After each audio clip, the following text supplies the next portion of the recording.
Hello everyone, welcome back. ನಾನು ನಿಮ್ಮ ಪ್ರೀತಿಯ ಚೈತ್ರ ದೇವಾಡಿಗ. ಎಲ್ಲರೂ ಹೇಗಿದ್ದೀರಾ? ನಾವಂತೂ ಸಖತ್ತಾಗಿದ್ದೇವೆ. ಇವತ್ತು ಮಾರ್ಚ್ 17, ಭಾನುವಾರ ಬೇರೆ.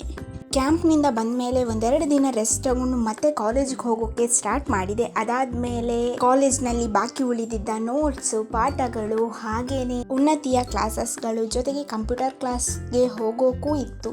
ಸೊ ಬೆಳಿಗ್ಗೆ ಏಳೋದೇ ಲೇಟ್ ಆಗ್ತಿತ್ತು. ಎದ್ದ ತಕ್ಷಣವೇ ರೆಡಿಯಾಗಿ ಹೋಗಬೇಕಿತ್ತು. ಯಾಕಂತ ಹೇಳಿದರೆ 9:15ಗೆ ಕ್ಲಾಸ್ ಸ್ಟಾರ್ಟ್ ಆಗ್ತಾ ಇತ್ತು. ಆ್ಯಂಡ್ ನಾನು ಹೋಗುವಾಗ ಸ್ವಲ್ಪ ಸಮಯದ ಪಾಠ ಅಂತೂ ಆಗೇ ಇರ್ತಿತ್ತು.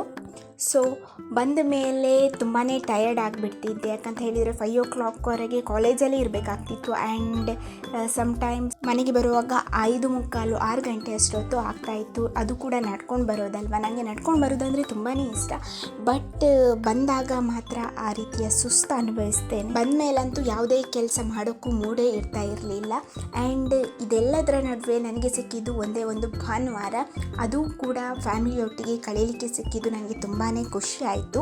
ಸದ್ಯದಲ್ಲೇ ಮದುವೆಯ ಸಡಗರವನ್ನು ಕಣ್ತುಂಬಿಕೊಳ್ಳಿಕ್ಕೆ ಇದೆ. ಹಾಗಾಗಿ ಒಂದು ಸಣ್ಣ ಫಂಕ್ಷನ್ ಇತ್ತು ಮನೆಯಲ್ಲಿ.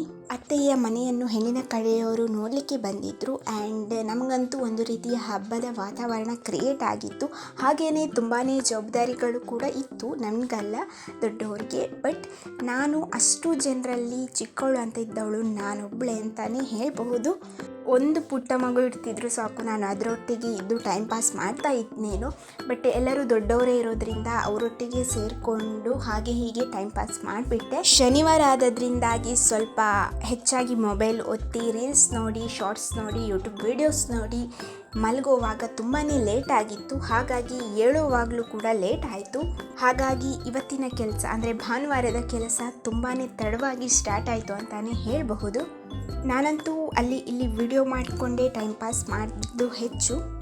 ಫ್ಯಾಮಿಲಿಯವರೆಲ್ಲ ತುಂಬ ಖುಷಿ ಪಡ್ತಾ ಇರೋದನ್ನು ನೋಡಿ ನನಗೂ ಖುಷಿಯಾಗಿತ್ತು. ಆ್ಯಂಡ್ ನೀವು ಹಿಂದಿನ ವಿಡಿಯೋದಲ್ಲಿ ಗಮನಿಸಿದರೆ ಆ ಕ್ಲಿಪ್ಪನ್ನು ನೀವು ನೋಡಬಹುದು. ಊಟವು ತುಂಬ ಚೆನ್ನಾಗಿತ್ತು. ಫ್ಯಾಮಿಲಿಯೊಂದಿಗೆ ಬೆರೆತ ಸಿಹಿ ನೆನಪುಗಳಲ್ಲಿ ಈ ದಿನವೂ ಕೂಡ ಆ್ಯಡ್ ಆಗಿದೆ ಅಂತ ಹೇಳಬಹುದು.